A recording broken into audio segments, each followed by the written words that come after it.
What is up, everybody? It's your boy, Gomi TV, man. And I'm back with another weekly video. Meech is out this week, man. Thoughts and prayers to our boy. So it's just me. I hope y'all don't get sick of me. But real quick, let's explain what we got going on over here in this corner. Overall record of all the games I've given you guys, we are 21-16, which means we are hitting at a 56% clip, and we want to be up there above 60%, so we're super close, man. We're going to come back this week. The best bets, last week I gave you guys my best bets. We went 1-2. The Ravens couldn't pull it out. That was crazy, man. Frustrating loss Sunday night. And then our road to $1 million, man. That's our biggest bets. $1,000 on the Eagles last week, and they did not cover. So, you already know what it is, man. We got to come back. Let's just jump right into it. Starting off, man, college football, we got Colorado Buffaloes on the road versus Houston. Houston minus 6.5 home favorites. Pretty quick and simple, I think, man. Caden Salter for Colorado and their front seven have looked really good so far. Houston, they have a good dual threat quarterback, decent defense, but just nothing out of Houston that says they should be a touchdown favorite in this game. They are 4-2 against the spread at home, but Colorado is 4-1 against the spread on the road. Give me the Buffs, man, to cover. I think they keep this game close. Probably a live dog, but I definitely think they keep it within a touchdown. Rolling on to Kansas State versus Arizona. Arizona 1.5-point home favorites. Kansas State so far, they've struggled. They've started 0-3 against the spread. They are 88th EPA per pass in their defense, which is terrible. This is Arizona's first true test at home against a decent opponent, I think, in Kansas State. It is a short week with long travel for Kansas State, and I think due to that and kind of their underwhelming start, I think this is a good time for Arizona to kind of make a stamp right now on the season and get a nice win at home. 1.5 is an easy cover. I think these guys do it. Give me Arizona at home to cover. Next up, we got Clemson minus 3.5 point favorites on the road against Georgia Tech. I like this game. Clemson, they have looked really bad since the start of the season. They were projected to be, a contender and the playoff team, which doesn't look like it's shipping out that way. Georgia Tech, on the other hand, looks really great. Haynes King, Jamal Haynes, they've been playing great. Offense is moving. Defense looks pretty stout. To me, all signs point to a Georgia Tech upset at home, man. Give me the Georgia Tech, man, Yellow Jackets at home with the points, but I think these guys are a live dog at home to upset Clemson. Keep it moving on, man. Georgia minus 3.5 versus Tennessee. Tennessee, this is their first real true test at home, which is good. I think they play really good at home. Joey Aguilar, their quarterback, he's been playing great. Tennessee is without their two starting cornerbacks, so that is a big deal. I think that Georgia's offense with Gunnar Stockton hasn't really looked great moving the ball through the air, and they have failed to cover in their last two, and they're 0-7 in September against the spread. Give me Tennessee, man, with the points at home.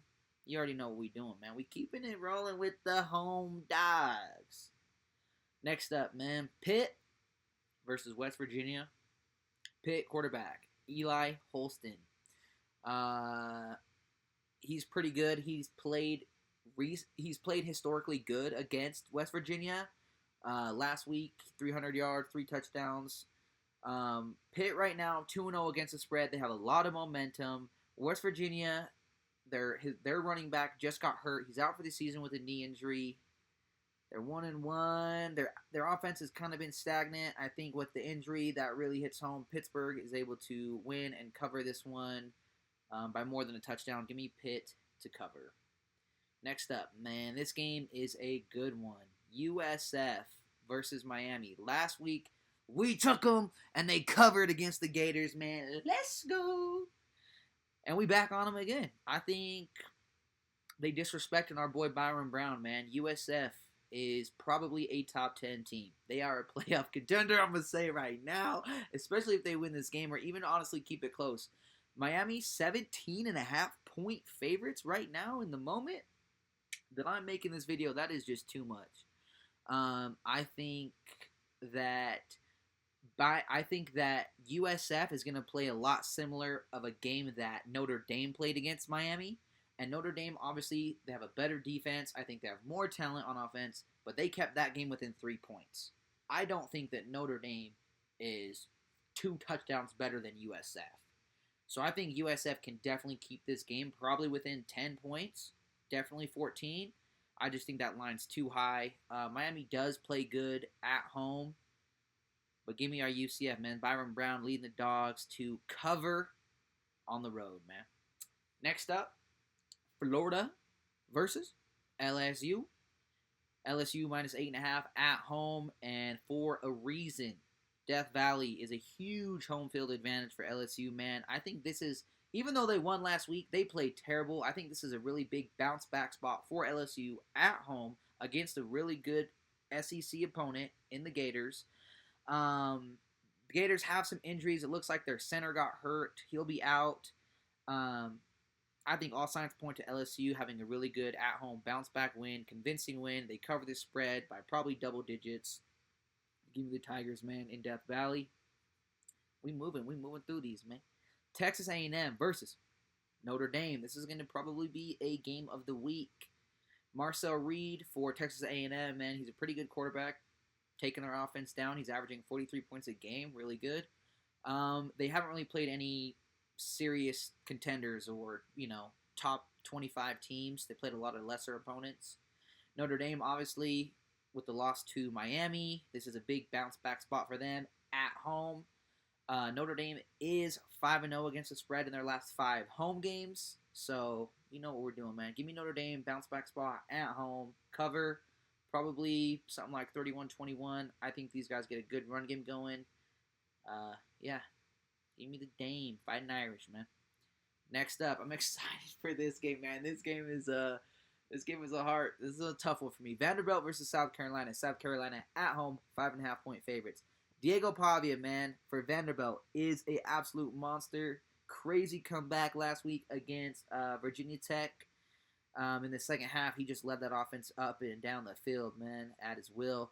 The Vanderbilt defense is looking pretty good. They're very opportunistic, good with some takeaways. South Carolina, on the other hand, a little bit underwhelming, slow start. They're still, I think, a great team, a playoff team. I think they could possibly get it rolling at home this week. Here are some crazy numbers. South Carolina, 16-0, head-to-head record against Vanderbilt. They did win. Here's the thing. Vanderbilt historically has been a bottom-tier program in the SEC. That's kind of been known. But since the last few years, they've had a lot of progression in recruitment, in staff, coaching, as well as, I think, all of that coming into fruition, specifically this year with Diego Pavia at quarterback. I'm a fan of Vanderbilt, and I wish I could say they were a live dog in this game, but I got to take South Carolina, man, to cover at home. I think they just get things rolling. Lenore Sellers, man. Give me the Gamecocks at home. 31-24. They win and cover. Moving on, man. Duke versus Tulane. This is another really good game. Duke's offense shows a lot of flashes. Mensa was winging and slinging it. Unfortunately, they turned the ball over. -6. Kind of an inconsistent offense. Their defense, really bad in the red zone. Bad third down conversion rate. On the other side of that, Tulane's offense looks extremely good. They're great in the red zone, 100% efficiency rate. They are +6 turnover margin. And the thing is they run the ball, and they have a good running quarterback, the transfer, Retzlaff. So their time of possession is like one of the highest in the country. I think that limits Duke's offensive capabilities. Tulane is 25-2 straight up as a favorite. Duke 0-2 against the spread. I think all signs point to Tulane covering probably by something closer to 5 points, maybe a touchdown. So give me Tulane, man, at home. dog. I guess some lines have this game as a flip, so it just depends on where you're looking at. Currently, in the moment right now, I'm seeing Duke as 1.5-point favorites on the road, so I'm taking Tulane to win that outright for sure. That pretty much does it for college, man. So let's run through the NFL real quick. Thursday night, Commanders at Lambeau Field against the Packers. Packers 3.5-point home favorites. Obviously, man, the Commanders, Jaden Daniels is looking great, taking pretty much no time off from where he went last year. Running the ball, throwing the ball. Same thing with Jordan Love, man. They had a great passing attack, getting the ball to Jalen Reed week 1. The Commanders' rushing attack was good against the Giants, but the Giants aren't as good as the Packers' defense. So I think that is a pretty pivotal matchup there. If the Commanders are able to push the ball against the Packers' defense real well or not. The other side of this that stood out to me, the Commanders, 12 penalties, and the Packers, 4 penalties in week 1. That's a big issue, I think, for a quarterback and a team coming into Lambeau Field where it's obviously loud. The Packers, 6-3 at home, 6-4 as a dog. Short week at Lambeau. Give me the Packers. I think the Packers can cover the spread in a close win, 24-20. I think the Commanders keep it close, but just not enough to cover the spread. So, give me the Packers at home. Next up, man, Rams, minus 5.5-point favorites versus the Titans. Rough start for Cam Ward. I think he's got a lot of talent. Sacked 6 times. No touchdowns is insane in a rookie debut. I think that he'll have a lot better maybe game this week. The Denver defense, obviously, very good. Probably the best defense in the league. Titans defense played decent. They had some takeaways. I think that was more of some shakiness on the Denver offensive side of things. I think the Rams do have an overpowered offense in this game against the Titans defense, and their front 7 looks pretty good, probably to get some pressure against that Titans front 5. 8-1 against the spread, and the Titans are 1-6 against the spread.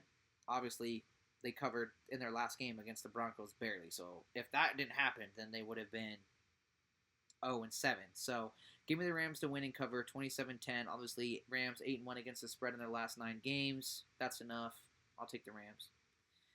Moving on, man, we got the Seahawks versus Pittsburgh Steelers. Pittsburgh Steelers 2.5 home favorites. Seahawks offense kind of struggled against that 49ers defense. They had some offensive line issues, giving up a lot of pressures to Sam Darnold.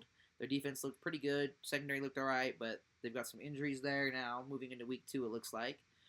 Pittsburgh's offense actually looked a lot better. I didn't expect Aaron Rodgers to come out slinging it, throwing 4 touchdowns. So shout out to the boy. Still doing it. I think Pittsburgh, this is kind of the same as last week. This is a Mike Tomlin 9-6. Pittsburgh win this game at home. Cover 27-13. Maybe 24-20. 2017, something like that. I think they cover at home. 2.5 points is good enough for me to. I feel comfortable laying that with the Steelers at home. Let's see, man. Next up, Bills 6.5-point favorites on the road against the New York Jets. This is a trap game.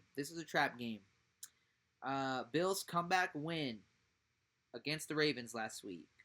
They in the fourth quarter they had a 1% win probability in that game.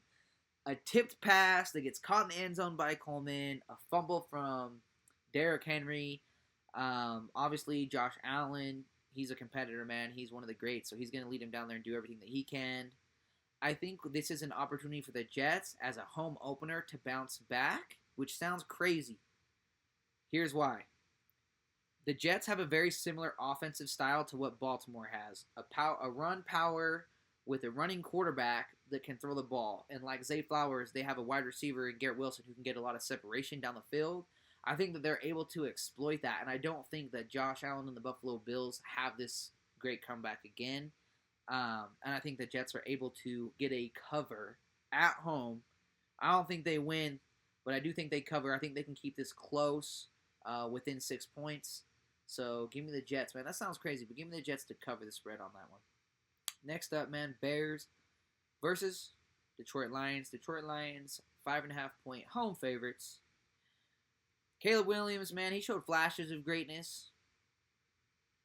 But I don't know how it's going to look for the longevity of the Bears. Their defense did look good. Looks like they've still got some injuries to their secondary moving into week 2.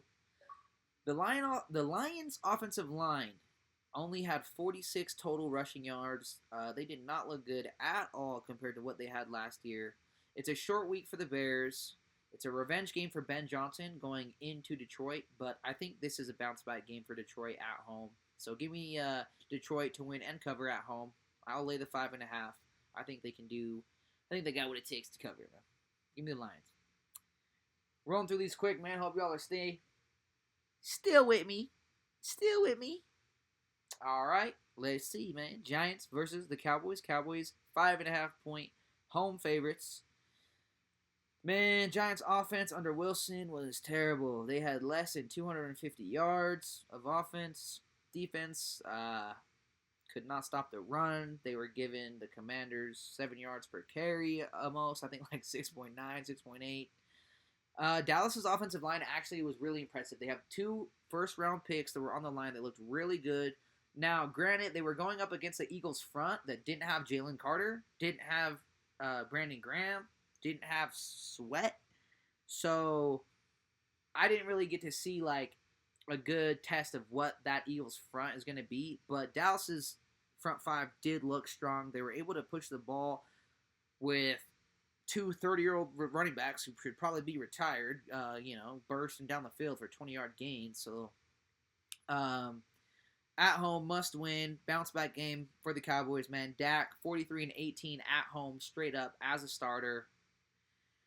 I think Dallas can win and cover this game against the Giants, man. Until the Giants put Jackson Dart in there and get some things figured out on defense, I think they're kind of hopeless. Rolling on to the next one, man. Browns versus the Ravens. Ravens at home, 11.5-point favorites. This one's quick, man. Ravens bounce-back game at home, pissed off. Can't believe they blew that game the other night. I almost said last night. They run offense against the poor Browns defense. It's just going to be too much. It is a Flacco return game, which is an interesting angle, but I don't think that's really going to affect the game as far as these other circumstances. The Ravens coming on a bounce-back win at home. They're completely stacked. Ravens win 34-13 and the cover. 49ers, man, 2.5-point favorites on the road versus the New Orleans Saints, man. Brock Purdy, George Kittle out. It looks like they're going to be out. Maybe Brock Purdy plays. It seems like right now he's doubtful, but he's questionable. Mac Jones would be the starter if he doesn't play. Basically, I think this is kind of the same. It's 2 very similar teams. It's 2 struggling offenses that have a lot of talent. Christian McCaffrey, Alvin Kamara, Ayuk, Jennings, Pearsall, Kittle. You got Olave, Shaheed. I'll throw Juwan Johnson in there, but quarterback play on both ends really has kind of been lackluster. Obviously, Brock Purdy's been good, but if he's hurt, that's going to be questionable for them. The offensive lines are good. I give the edge probably to the 49ers, but I think the Saints defense is a stout defense, as well as the 49ers is, and I think that if Mac Jones is going to come into the Dome and start, that's a tough situation to put him in, and you know what we have to do, man. We have to take the Saints at home in the Dome, live dogs, man. Give me the Saints on a money line. I think they got what it takes. If Brock Purdy doesn't play, I'm pretty 2023. I think the Saints can pull off a little upset at home in the Dome. Next up, man, Patriots on the road versus the Miami Dolphins. Miami Dolphins 1.5-point home favorites. The Miami Dolphins, man, they're a much better team at home. They're a totally different team when it's Miami, sunny, 75, 85-degree weather. The Patriots in their opener against Las Vegas, they look decent. Good run D. Bad pass D. They let Geno throw for like 300-something yards. Drake May showed some promise. He, had some good throws to Boutier and Henry. Dolphins, 9-0 against the spread versus the Patriots. That's all I need to know.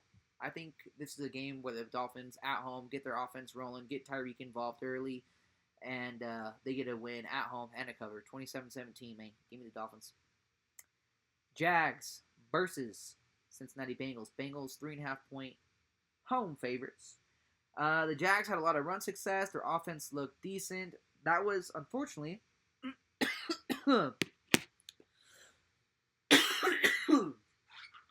against the Panthers, man.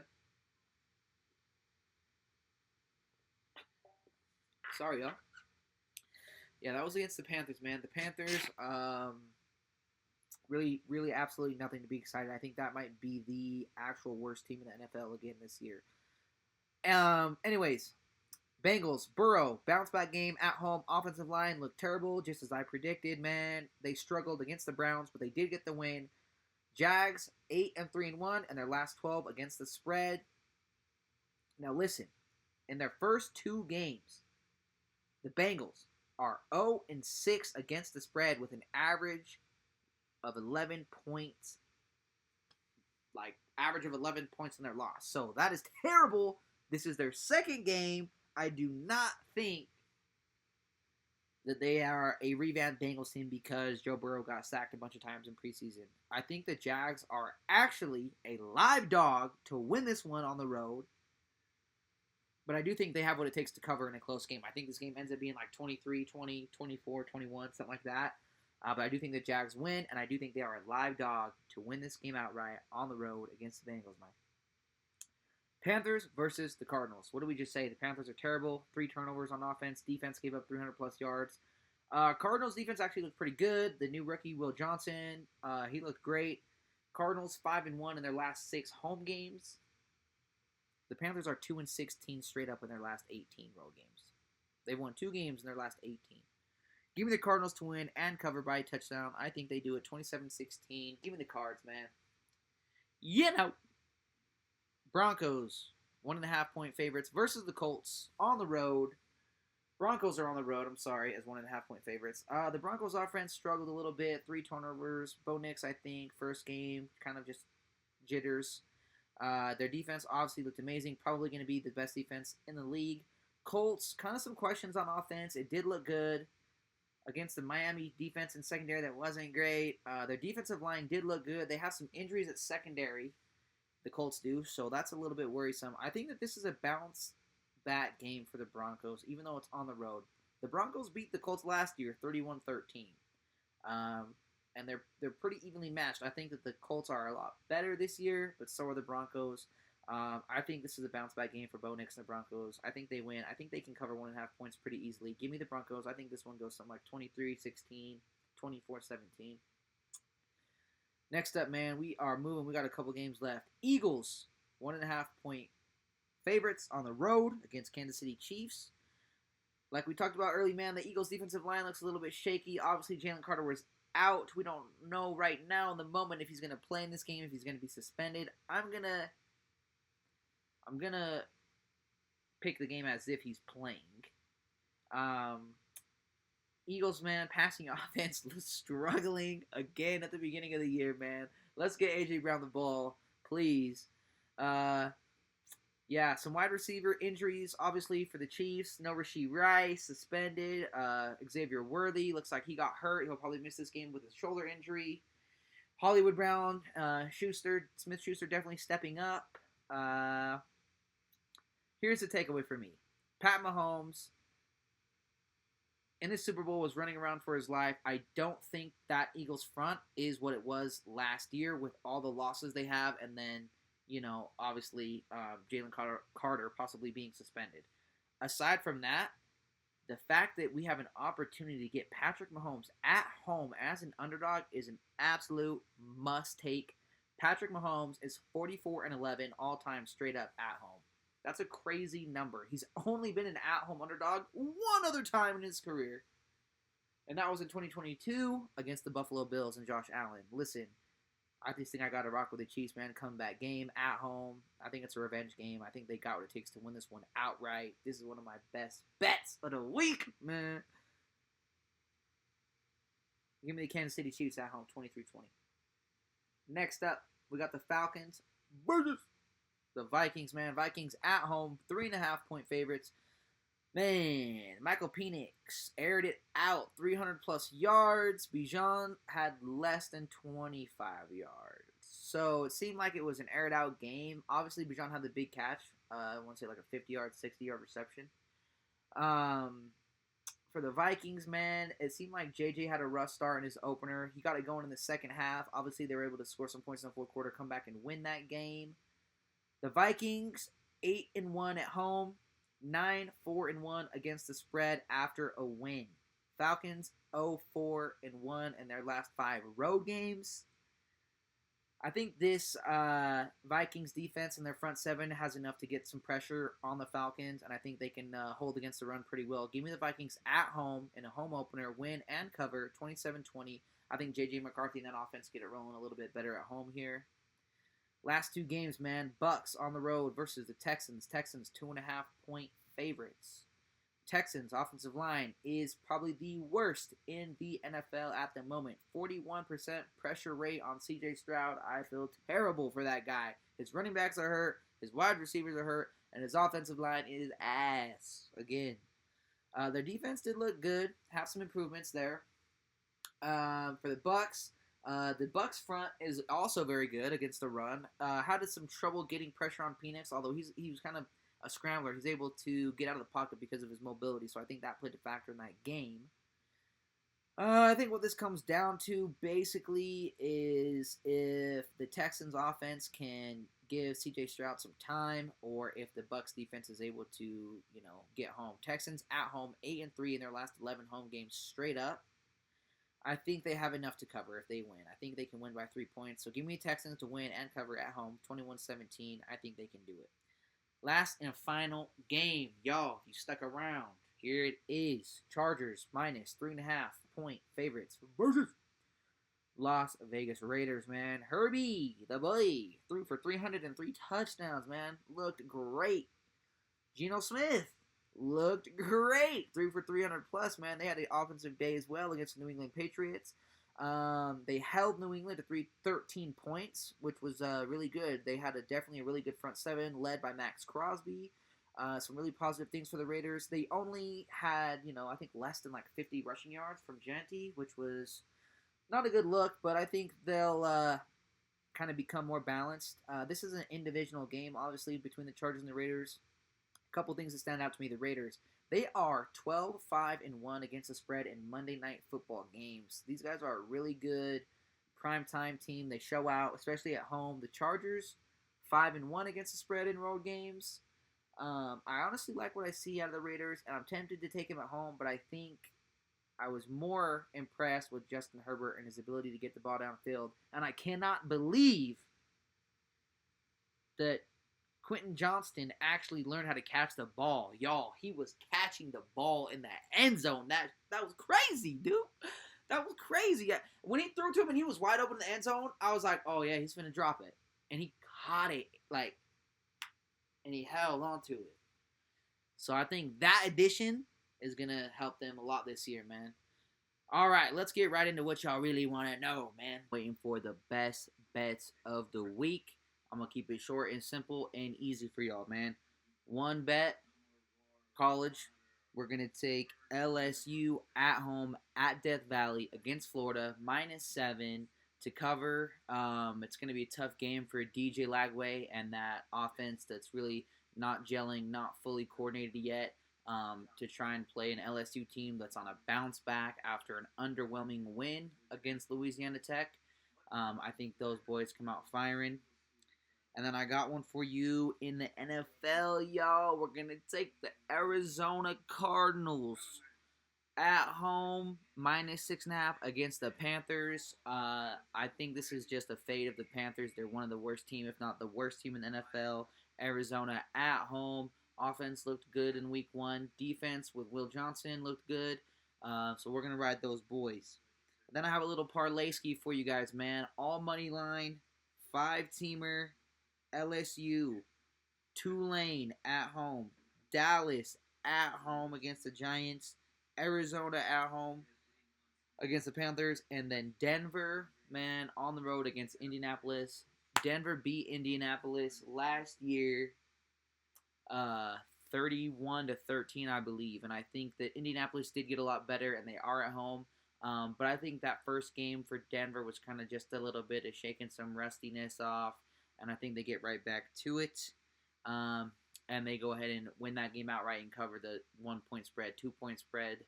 Some lines it's 1.5, but I think they'll win that game by three or more points for sure. And then I have a little touchdown parlay ski for y'all, man. I like this one. 5-man. We got Tyreek Hill going up against the New England Patriots, who let Geno Smith throw for almost 400 yards. He's scoring a touchdown this weekend, man. Jamar Chase. He didn't get one in week 1, man, so he's a guarantee lock for week 2. Then we got Derrick Henry, the king, man. That's enough said right there. For number 4, man, Bijan Robinson, the repeat offender.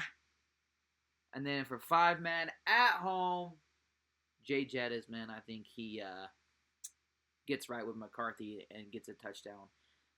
And that's what I got for y'all for the best bets, man. Watching. Love y'all, man. Hope y'all enjoy. Let's break these books together, make some bet. Also, man, remember to gamble responsibly. Much love, man. Peace.